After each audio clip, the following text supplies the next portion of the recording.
Calm down.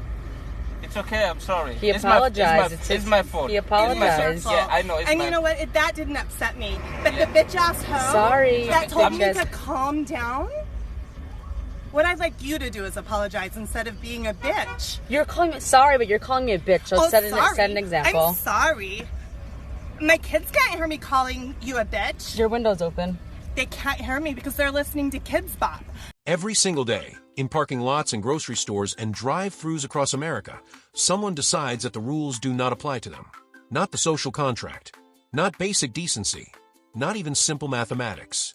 What follows is never just a confrontation, is a window. A brief, unfiltered look at what happens when a person's sense of entitlement collides with a world that refuses to cooperate. In the next 12 minutes, we are going to examine 6 moments where that collision happened publicly, loudly, and in ways the people involved probably wish had never been recorded. From a woman who forgot what a dozen means to a mother denied entry at an amusement park while her children were waved through. Each of these encounters reveals something deeper than just a bad day. To start things off, we have a customer who walked into a donut shop and discovered, to her absolute horror, that the English language had apparently been rewritten without her consent. There are arguments, and then there are arguments about objective facts. A dozen is 12. It has been 12 for centuries. This is not a matter of opinion. This is not a cultural disagreement. This is not something reasonable people can disagree about. But what you are about to witness is not a math error. It is something far more revealing. When a person is so completely certain of their own correctness that they will argue against dictionary definitions in front of strangers and a camera, you are seeing belief perseverance in its final form. The mind has committed to a position, and it will now defend that position against all available evidence, including the employee standing right there, patiently explaining basic arithmetic to a grown adult. I need more. 50.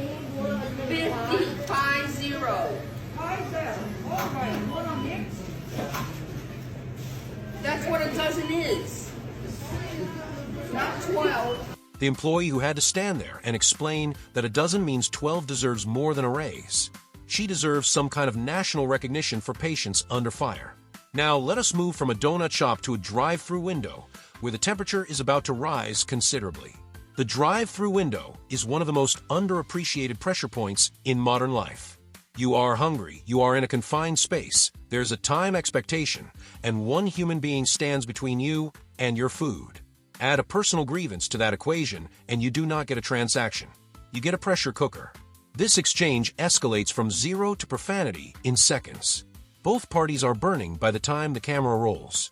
But the moment that makes this clip unforgettable, the sentence that will echo in comment sections for years, arrives near the end. Listen carefully. Calm down. It's okay, I'm sorry. He apologized. It's my fault. He apologized. Yeah, I know. And you know what? That didn't upset me. But the bitch-ass hoe Sorry. that told me Bitch-ass- to calm down, what I'd like you to do is apologize instead of being a bitch. You're calling me sorry, but you're calling me a bitch. So set an example. I'm sorry. My kids can't hear me calling you a bitch. Your window's open. They can't hear me because they're listening to Kids Bop. My kids can't hear me calling you a bitch. They're listening to Kids Bop. That sentence contains multitudes. It is a confession wrapped in a defense wrapped in a cultural reference. The customer knows exactly what she said. She knows it was wrong. And she has already constructed the rationale. Clean versions of pop songs create some kind of sound barrier that profanity cannot penetrate. That is not logic. That is a parent trying to convince herself in real time that what she just did was acceptable. Now let us move from a drive-through to an apartment lobby, where the geography of the confrontation changes, but the architecture of entitlement remains identical. Get out. Get out of my building. I'm gonna be on TikTok later. Good. Yeah. Hi. Hi. He's in my building. Get out. Yeah, it's cool. It's cool. Get out. How you gonna put that to open the door? That's to open the door. You wouldn't even know how to work. You don't own the building. You don't own the building. You don't own the building. You don't own the building. You don't own the building. You don't. This one opens with a command. Get out of my building. Not a question. Not a request. Not a polite inquiry about whether the person being filmed belongs there. A command. Commands reveal hierarchy. When you tell someone to leave a space, you are claiming ownership of that space. You are saying, I belong here and you do not. But ownership, as the person behind the camera immediately points out, is a factual claim, not an emotional one. How you gonna put that to open the door? That's to open the door. You wouldn't even know how to work. You don't own the building. You don't own the building. You don't own the building. You don't own the building. You don't own the building. You don't. Watch what happens when the woman realizes the person filming is not going to comply. She shifts from confrontation to performance in under 2 seconds. Her voice changes. Her posture changes. She turns to bystanders and suddenly sounds cheerful, almost bright. That tonal pivot is not mood, is strategy. When direct aggression fails, the backup system activates immediately. If I cannot intimidate you out, I will recruit witnesses. Check this out. How you gonna put that to open the door? That's to open the door. You wouldn't even know how to work. You don't own the building. You don't own the building. It almost never works, this pivot from aggressor to victim. But the fact that the brain defaults to this playbook without conscious thought tells you something important about how deeply these patterns are wired.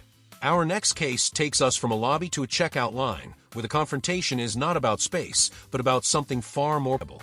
The woman in the checkout line is not a participant in this conversation. She is the audience. Now let us move from a grocery store to an industrial lot where the most volatile encounter of the day is about to unfold, and where one person's remarkable restraint becomes the real story. This is the longest and most intense clip in our collection, and the structure of it is worth paying close attention to. A shirtless man, a generator that is not working, a wife without air conditioning, and a person behind the camera who remains remarkably calm throughout. That combination, that precise ratio of rage to restraint, is what makes this footage impossible to look away from. I should relax? Yeah, you want me to fuck the ripping battery out of your car so you can sit in the fucking heat? Is that what you want to do? I will. I will. Hey, Just go ahead. Your video. You want me to fuck the ripping battery out of your car so you can sit in the fucking heat? Is that what you want to do? I will. I will. A credible threat is terrifying. An incredible threat, a threat that makes no logical sense in the situation, is something else entirely. Is a distress signal. When a man threatens to dismantle your car battery because a rental generator is not functioning, he is not actually threatening your car battery. He is announcing that all emotional regulation has failed, and he is now operating on pure impulse. I called this number. No, there's a number that you don't have. Do you want it? Yes, I do. Well, calm down so I can give it to you. Give it to me. You know, y'all. The person filming does something remarkable here. He does not escalate. He does not match the energy. He offers a phone number. Calm down so I can give it to you. That is de-escalation in its purest form. Acknowledge the emotion. Redirect to a solution. Then the man says 4 words that reframe the entire outburst. It's my day off. And in that brief sentence, the architecture of the meltdown becomes visible. Give it to me. You know, y'all here drinking and stuff. Just relax, bro. Fuck it. It's my day off. I drink all the time. Okay, can I? This is not about the generator. This is about a man who has been holding it together all week and has finally run out of the capacity to do so. That is not an excuse, but it is an explanation. Our final case today is the most layered, the most complex, and the one that raises the hardest questions. A mother arrives at an amusement park with her children. She is told she cannot enter. Her children can, but she cannot. The policy, as the staff member explains, requires adult supervision for minors, but the mother herself does not meet the entry criteria. You can watch the confusion spread across her face in real time. So at this point, I'm the one individual who's not able to enter the park, who's being removed from the park. Is not able to enter the park today. Correct. Children have passes for today, but they can be here without If you guys all came as a group. I'm not even with The policy is not yet in effect. The chaperone policy, I don't believe goes into effect until 2 p.m. So technically speaking, they can't. How can her children be allowed somewhere she cannot accompany them? What kind of rules separates a parent from their children at the gates of a place designed for families? A stranger intervenes, not because she knows the mother, because she saw something that did not sit right. I feel like it is inappropriate for the mother to not be able to figure out how she or her children will be supervised. I feel like it's inappropriate for the mother to not be able to figure out how her children will be supervised, so she's not allowed to be in the park today. Okay. Okay? Okay. That seems to be very inappropriate. She is not arguing about whether the policy exists. She is arguing about whether this policy, applied to this person in this moment, produces a just outcome. And then comes the accusation. The black input not needed. whether those exact words left someone's mouth or not, and the parties in the video dispute this. The fact that this exchange produced that perception tells you everything about the temperature in the room. The staff member denies it. The mother and the stranger believe it. The footage does not give us a clean answer. What it gives us is a window into how quickly a bureaucratic interaction can become something far more charged when trust is already thin. The what, sorry? That wasn't said at all. It was. It absolutely was. No. It's very unfair.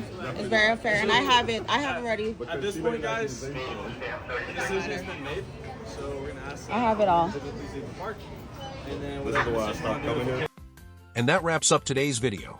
From a woman who forgot basic arithmetic in a donut shop to a mother separated from her children at an amusement park gate, 6 moments, 6 strangers, and 1 uncomfortable truth.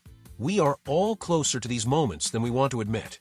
The difference between the person filming and the person being filmed is often nothing more than circumstance and self-awareness. If you enjoyed these breakdowns, don't forget to hit that like button, subscribe to the channel, and drop a comment below. Which of these encounters do you think could have been de-escalated, and which one was already past the point of no return?